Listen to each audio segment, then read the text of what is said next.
In this video drum lesson I want to teach you a little song by the Cranberries called Zombie, Zombie, Zombie, oh, oh. Well, I believe that's how it goes anyway.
Throughout all of the verses, that hand pattern never changes. We occasionally leave some spaces where the hi-hat opens, but all the fills, all the tom-tom hits, it's all right, left, right, left, right, left. And the rule of thumb is keep your left hand up here on the hi-hat, unless it's playing somewhere else on the kit. Your left hand's always going to be up here on the hi-hat, and your right hand's going to do most of the movements around the drums.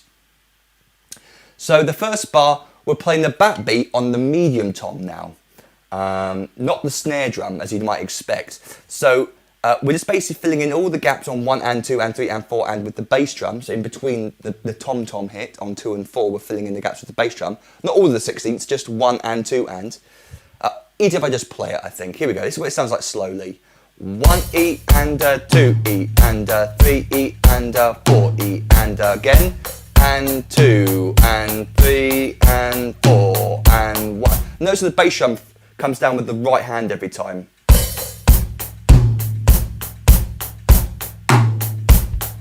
Come down with that right hand, except on beats 2 and 4 with the medium, when the medium tom is played. Whole line, here we go. 1 E and 2 E and 3 E and 4 and 1, 2 and 3 and 4 and 1 E and 2 E and 3 E and 4 E and 1, 2 and 3 and 4 and 1. That's how it goes. Now notice that the song actually does speed up a little bit. The song ends faster than it started, which is interesting. Whether it was done all in one take in the studio and they sped up, or they came back in to re-record a part later on and it wasn't quite the same tempo because they weren't using a metronome in the studio, I do not know. But it's interesting to see that the song definitely speeds up towards the end.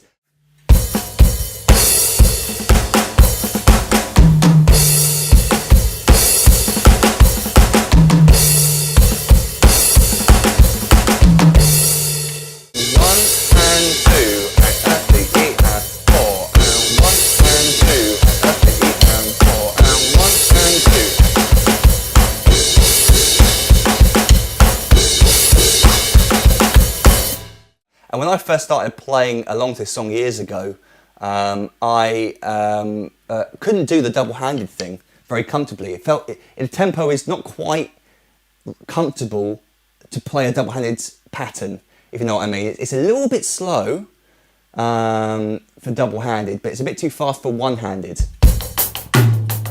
Well, you could play it, but I find the double-handed definitely gives you a smoother feel. The notes are even.